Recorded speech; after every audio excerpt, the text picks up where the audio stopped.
Hi guys, എല്ലാവർക്കും നമസ്കാരം. ഇതാണ് ചെറുതേൻ. ഇങ്ങനെ ഒരു പെട്ടിയിൽ ദീർഘകാലം ഈച്ചകൾ ഇരുന്ന് അതിൻ്റെ അടകളൊക്കെ ഉണ്ടാക്കി അത് തേൻ സമ്പാദിച്ച് ഈ പെട്ടിയിൽ സൂക്ഷിക്കുകയാണ്.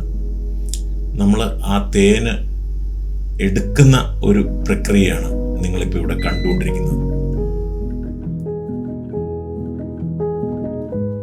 ഈ തേൻ എടുക്കുന്നതിന് മുന്നോടിയായി ഈ ഈച്ചകളെയൊക്കെ ഈ പെട്ടിയിൽ നിന്നും മറ്റൊരു ഒരു കുപ്പിയിൽ ഒരു നെറ്റൊക്കെ കെട്ടി അതിലേക്ക് നീക്കം ചെയ്തതിന് ശേഷമാണ് ഇത് എടുക്കാറ് പതിവ്.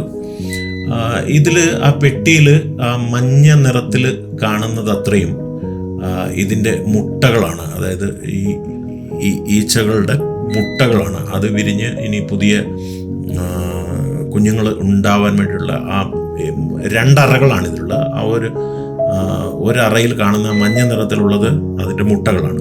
ഇതിപ്പോൾ തേൻ ശേഖരിച്ച് പാത്രത്തിലേക്ക് പതുക്കെ നമ്മൾ അത് എടുത്തു വെക്കുകയാണ്. ഇത് ഇങ്ങനെ പാത്രത്തിൽ വെച്ച് നല്ല വെയിലത്ത് വെച്ച് അത് മുഴുവൻ ഊറി വന്നതിന് ശേഷമാണ് നമ്മൾ ഇത് കുപ്പിയിലേക്ക് മാറ്റാറ്. അതുകൊണ്ടോ അങ്ങേ സൈഡിലിരിക്കുന്നത് അതിൻ്റെ മുട്ടകളാണ്. ആ മുട്ടകൾക്ക് ക്ഷതം സംഭവിക്കാത്ത രീതിയിൽ വേണം ഇത് പതിയെ പാത്രത്തിലേക്ക് ഈ തേൻ നമ്മൾ നീക്കം ചെയ്യാൻ.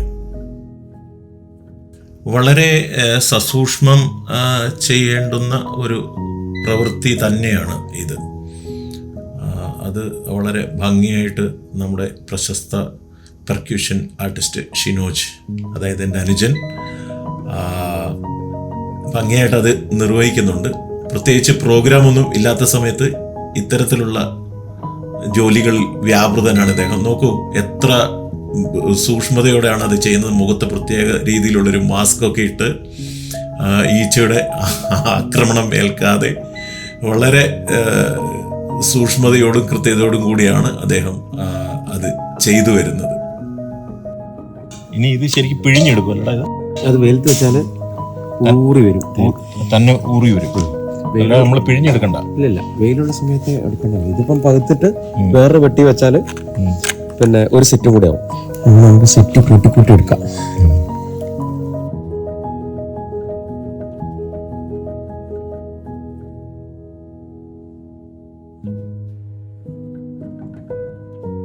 താഴെ പോയാൽ പോയി.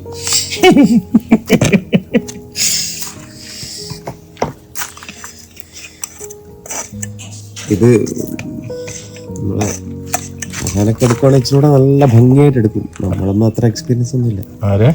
ചണ്ടിച്ചായില്ലേ, പുള്ളിയാണ് അടിപൊളിയായിട്ട് എടുക്കും. നമ്മൾ ഈ എടുക്കുന്നൊന്നും അത്ര ഇതൊന്നും അല്ല ശരിയായ രീതി.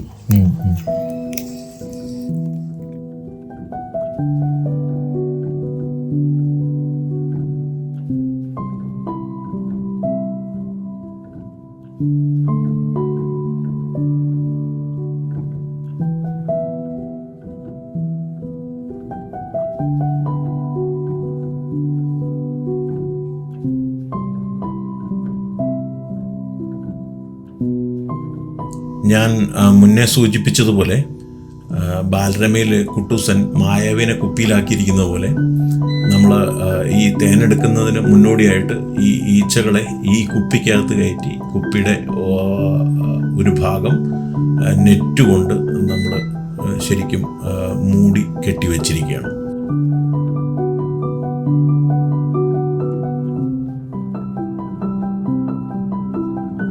ഇത് കഴിഞ്ഞിട്ട് നമ്മൾ ഇതിനെ വീണ്ടും ആ പെട്ടിക്കകത്ത് കയറ്റൂടാ. തുറന്നുകൂടാ, അത് തന്നെ കയറിക്കോളും. നെറ്റ് അങ്ങ് തുറന്നു വിട്ടാൽ തന്നെ കുത്തുന്ന ഈച്ച, കുത്തുന്ന ആക്രമണകാരികളില്ലേ, കുത്തുന്ന ഈച്ചകൾ അതിനകത്തുള്ളത്. ഓ, അങ്ങനെയാണോ? അപ്പൊ കുറെ കുത്തൊഴിവായി കിട്ടും അങ്ങനെ കയറ്റിയാൽ. അതുകൊണ്ടാണ് എല്ലാ അമ്മമാരെ കൊണ്ട് ഭയങ്കര ശല്യമായിരിക്കും.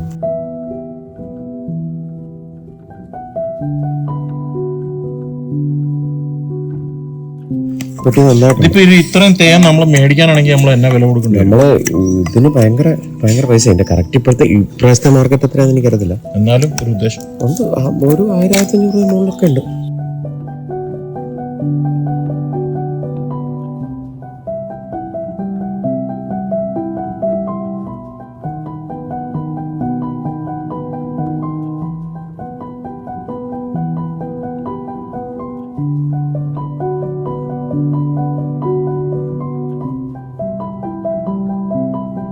1500 2000 ആയിരിക്കും.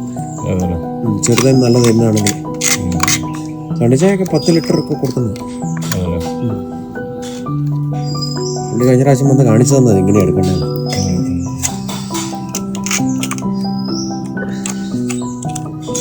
ഇത് ഇങ്ങനെ അല്ലാണ്ട് പുള്ളി എങ്ങനെയോ എടുക്കും. ഇങ്ങനെ ഇത് ഈ കൂട് അനക്കാതെ പുള്ളി എടുക്കുന്നതാണ്. തേനൊന്നും ഇത്രയും ഇതിനകത്ത് ആകിയല്ല.